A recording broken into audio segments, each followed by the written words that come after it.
We're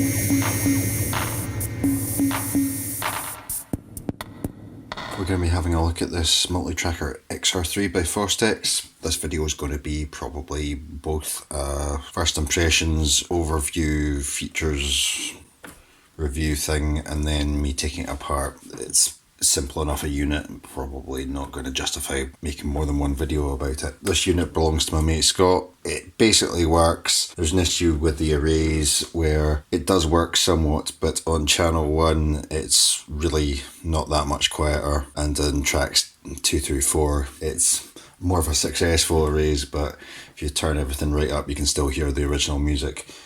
Usually that points to the bias oscillator is the wrong frequency, or perhaps there's something else that's causing all of the tracks to send the bias at not high enough a level to the erase head. So I'll be looking at that, turning that up, calibrating that later on. I haven't exactly been able to price or date this.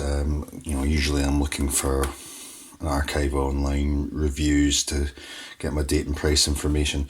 I think it's safe to say it was in the budget end of the range. I'm not exactly sure how old Scott is. I think he's my age or maybe a bit younger, which would mean that he was a teenager in sort of mid to late 90s. He says he's owned it since he was a teenager. So yeah, kind of 90s budget unit. But actually quite a nice blend of features on this. I'll go over this in more detail in a second, but you can see there's no EQ, but it does have 4 tape outs.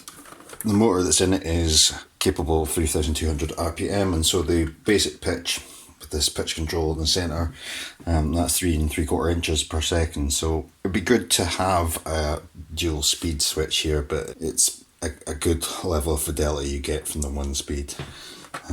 It's very lightweight. It's quite long, but it's definitely, you could fit it in a backpack or something. And it's got this built-in microphone, so it's the kind of thing I guess you could go to a rehearsal room, record yourself on drum, dub over some ideas, come home and record some vocals with it. Quite a nice songwriting tool that way, and having these individual tape outs, it's quite a good way to get a tape-ish sound to stuff. And I gather that's how Scott's been using it. He's been sending stuff out of Ableton into this and back out through the tape outs to get a little bit of kind of filtering, wow and flutter, compression, and all the things that tape does to sound. We do have the facility to record 2 tracks at once. You can see there's 2 tape inputs here, 1/4 inch jacks, unbalanced. There's a punch in out switch here as well. I had to look at the manual, I couldn't figure out exactly what the polarity of the switch is, but presumably it's the standard push sewing machine looking generic ones would work in there. Certainly if you got like a piano sustain pedal with a polarity switch in one position or the other, that switch would work. 1/4 inch headphone jack output there as well. These switches up here control whether it's high gain, low gain, or the topmost position brings in this little thermal detonator looking microphone here. Pretty noisy. I've had a bit of a fiddle with this. Liable to feedback, but that's not such a bad thing. Especially if you're into like really terrible music like me, that sounds great. Get some death metal vocals on the go. But yeah, it does pick up some hum from the motor. If you're monitoring via these line out sockets from external monitors, then you can get a bit of howling feedback, which you may or may not want depending on your genre. The Dolby noise reduction on it is switchable, and we've just got this basic pan and level control per channel. A lot of Fostex gear, the faders, rather than being the level, are the trim controls. It's the opposite way around from Tascam. For Tascam, the gain control, the trim would be a rotary pot, and the fader would be the track level. And then confusingly, the master out is on a fader. I say confusingly, I guess I've just got a bias to the user interface for Tascam units. I'll just turn this on. You can see that we can arm 1 or 3 and 2 or 4. So we could have both of those recording or both of those recording. Seems like this auto bounce is something I'm going to need to troubleshoot once I get in there. I believe that light should be coming on. Basically the way this works is, say you want to bounce from tracks 1 through 3 to 4. You see how I can light 2 tracks there? If that auto bounce button worked, that would light on, and then only 1 track would be armable at a time. And the idea is that anything that's coming back from the level section of the mixer is going to bounce to the armed track, and then this rotary control allows you to set the level of that. Got a manual tape counter here. You can see I've got a bit of a broken door here. I'm going to fix that once I get inside it. Don't know if you can see that. Just putting it in play mode there so that you can see the two heads. So you've got record to playback on the right and erase on the left. Digital meters. If I... And then this meter selection, that's left, right. So in that mode, both of these two are dormant, and we can track what's coming out of the line out. If I put it to this setting here, then it's showing you the levels. And if I turn this noise reduction on, that's a recording made in GBX, so it's going to sound a bit weird there. So if I turn this off, I've already removed the screws that are holding the two halves of the case together. We can see there's a shorter kind, maybe about 1 centimetre long, and a longer kind with a long shank. I guess that's what, about 80 millimetres long, of which maybe 30 millimetres have a ferrule at the bottom. And they're accepting a larger to medium size of crosshead Phillips screw driver. And you can see these few places with the white tape beside them. That's where I took the longer screw. I've only got one of them in just now. And we've got 3 places for the shorter screw along here. And at that point, that's going to tip. I'll put a wiggle, get the case past the transport keys here. We can already see where a problem was with that auto bounce control. 2 of the wires have come off. Those are very thin, delicate wires. I think that's the thinnest I've seen for signal wires in one of these. Oh my god, actually bits snapped off here. So we can see that these are connecting in the bottom. That's a bit of a thicker cable, so no, I want to get at that with pliers, really, not damage the cable. And this one's very short. So I'm grabbing the plastic, not the cables themselves, so I don't do any further damage. If I pry under the lip of this, there's another 2 cables I can detach here. These cables look a bit stronger. That's going into a header here, so I can just pull that connector out, being wound underneath this little board here. So we've got 2 white cables going to tiny little daughter boards here and here for LEDs. Looks like that's hot glued in place. I can probably replace that with something. I'm just going to take these off. I find it's easier to work with these when the halves of the case are completely separate from each other. So I'm going to give this a deep clean. Also, I'm going to want as much access as possible. You can see the door mechanism snapped off. Scott sent me that part separated, obviously coming out of the case. So looks like we need the smaller size of screwdriver. These are unusually small screws that are holding this printed circuit board against the plastic case compared to most Fostex or Tascma units that I've opened. Okay, so stubby little wide ferrule screws coming out of there, brass edition colour, little double domed head. Well, there is a clip there, it's held with some hot glue as well, but I think I can just push that back into the clip when it goes back in. Likewise here, there's a little plastic clip with some hot glue on it there. So how else is this connected? We've got a header coming from this board onto this little daughter board here. Those cables look strong enough. By the way, I haven't opened this before, so I'm kind of improvising. Let's lift this shielding up.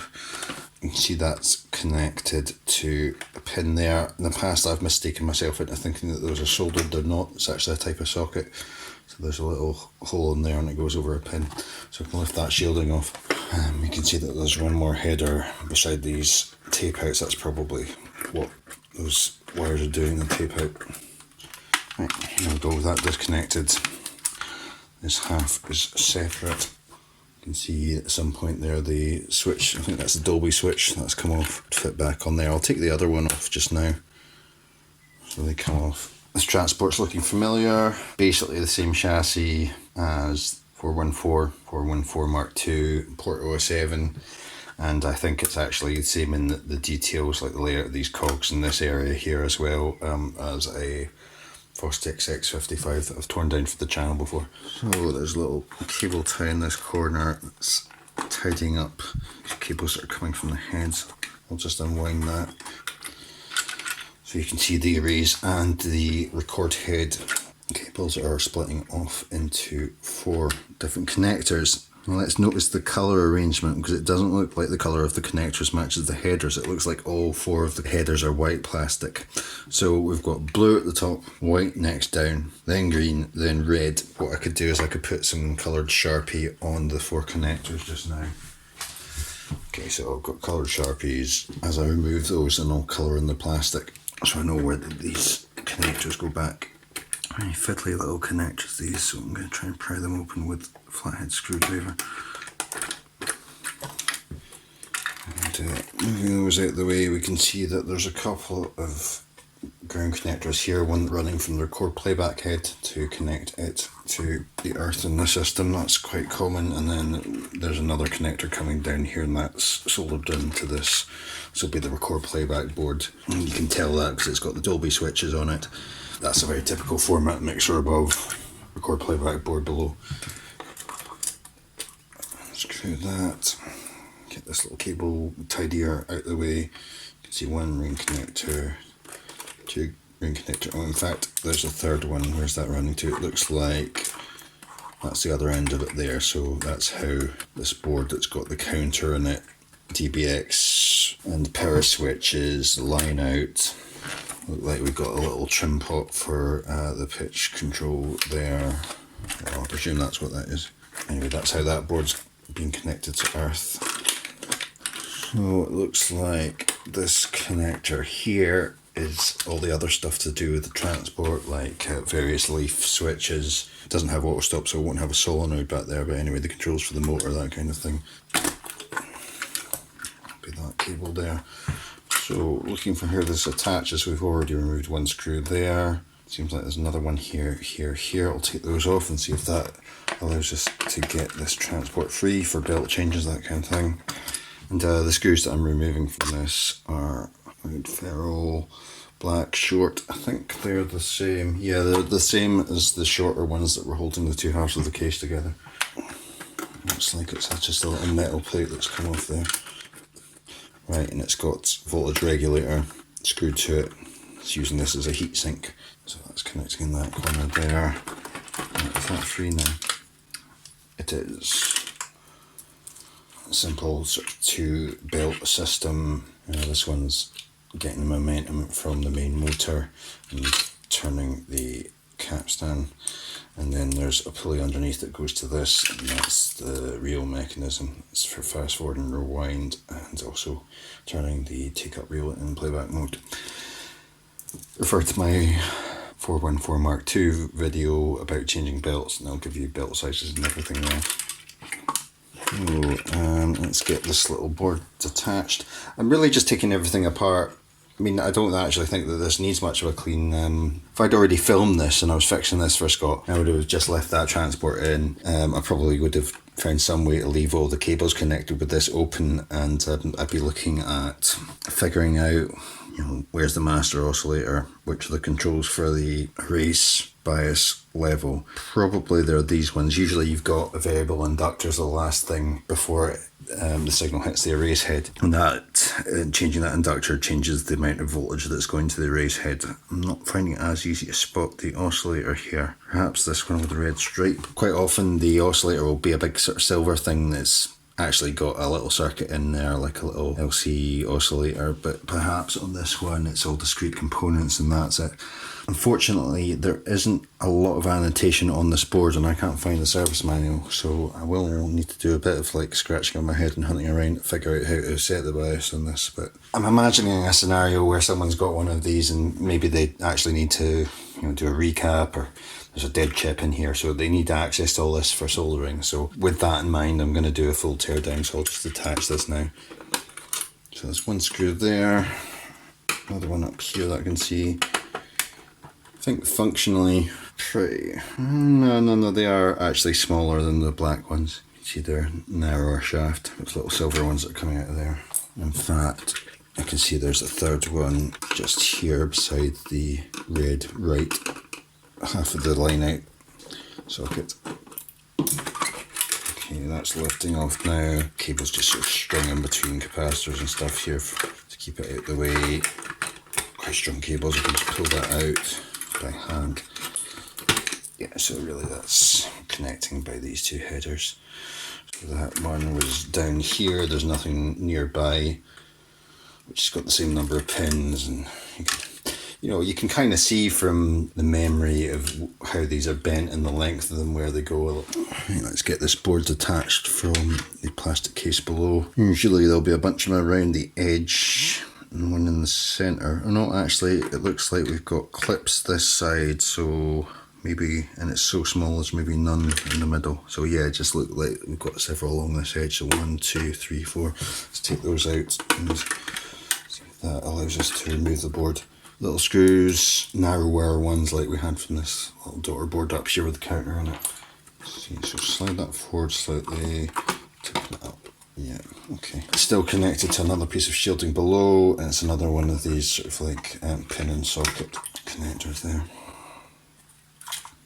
That would give you access for any soldering or anything you needed to do. It feels like that shielding is glued down. I don't see any reason to pull that up. Moving on, imagining we needed to do some soldering or cleaning with this mixer. Those three faders are definitely coming off from the front. I wonder if these caps are coming from the back or not. And they're front loaded as well. Plastic trim removal tool is almost slightly less likely to scratch the case. So these knobs are coming off from the front as well. There's a large screw there, and there's a small, putting an S there, small one there, small one there. I could put a cross over that just to remind myself that that's just a through hole for the two halves of the case to join. A small one here, large one here, small one here, missed one here, a small one. Is that all of them? Let's screw that. Two sizes of screwdriver, presumably the larger one for the larger screws. And that's the size of screw I'm more used to seeing internally in these things. Narrow ferrule, but with a large screw head. Those are the same size as the little ones that were holding down the record playback board and the daughter board with the counter on it. It's coming away, and you can see what the larger screws were for. They're going through a metal plate here. As I've lifted that, then the pitch control's fallen out.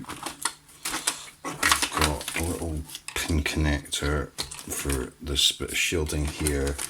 There is some give to this cable for the microphone. It detaches. Ooh, that's a bit stiff. Pliers. Okay, so that's that board separate. You can actually see there's quite a bit of build up of dust. I mean, I wasn't noticing anything in particular when I was using that, but definitely would benefit from a clean here. If these were really dirty, you could desolder them, pry them open. I've done a bunch of videos how to do that, not on this model obviously, but it's all basically the same. You know, you're going to have like 1, 2, 3, 4 pins per fader. You desolder those, and then there's little tabs underneath. Comes apart, you can get a lot of lint or even corrosion on the little conductive brushes on this part in the centre. What we've got left here, we've got this little plastic array for buttons that pulls out. I'm going to have to fix this anyway, so I'm going to detach this switch. Oh, actually if I push that from behind, then that's just going to pop out. Is that a hole for a pot there? Yeah, it looks like that was slight. That was a very elaborate cap for this. Same little silver screws. So yeah, it's just like a little push tactile switch there. Just this incredibly thin and delicate cables. I think I'm just gonna wire in 4 more sturdy cables instead. These are a joke. I mean, if I can just break those with my fingers. Absolute pathetic quality of cable. You can see that's how that tactile switch is being. Yeah, it's fairly obvious how that would go back on. In fact, there's little pins that go into little holes on that part. I won't bother to remove that microphone. I think you can see that there's little rubber grommets and 2 screws there. If you want to take that shielding off, we've seen this kind of clip before. You can just pull that up, flathead screwdriver or something under. I'm not going to do it because they are liable to snap the little plastic clip in the centre, so if I can possibly leave that I will, but it would be removable. I'm going to end up spin welding that. You can see that the mounting post for spring on this side of the door mechanism has snapped. So once that plastic post back in, then I've put that there.